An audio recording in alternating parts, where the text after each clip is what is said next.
So, welcome back to my channel. And today we're going to explain something that is very interesting yet so ambiguous in nature.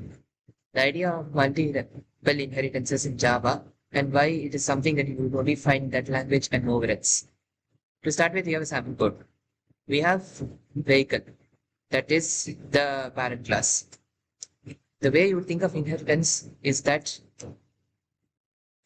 there is a parent class, and from there you have child classes. You can think of it as parent class plus some extra attributes.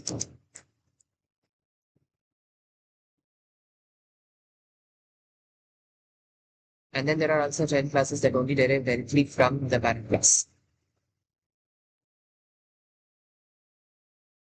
Here, vehicle is assigned a function start, where it only indicates that the vehicle started.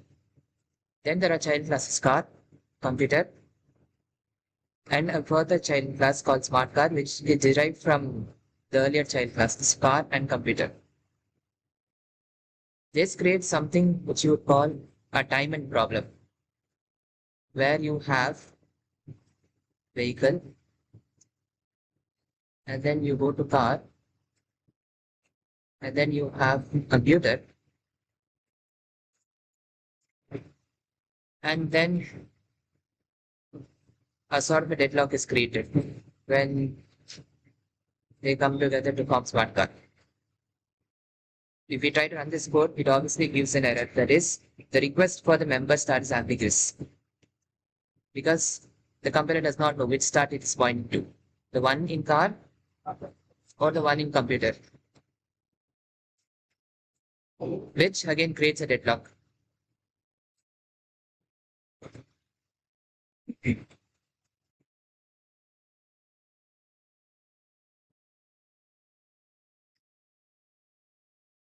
Right. Now, if we go to Java, it fixed this problem by introducing something called interfaces.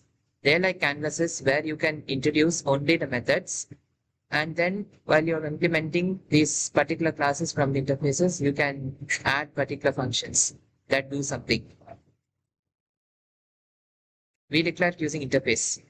Here, two interfaces are declared. GPS, which navigates the car to the destination, and music player, which ensures the car player can play music. Now, in this case, smart car here is implementing GPS and music player, almost making it look like a mini menu-driven program. The function that GPS has is navigation and has something to tell. That is, it can tell the car is navigating to destination. As for music, it will have one function. That is, it can play music. In other words, giving a command to play the music. Now we can go to the main class and implement the function without any errors.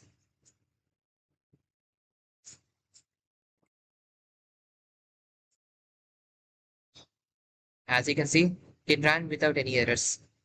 It implemented the particular command from the navigate function, that is from interface GPS, and it implemented the playing music instruction from the play music method that is within the music player interface, thereby not causing any sort of problems like diamond problem to start with.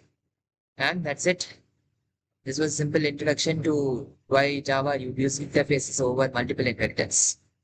By the way, it is also called multi-level inheritance. Thank you for watching. Don't forget to like, share, and subscribe to my channel. And I'll see you soon.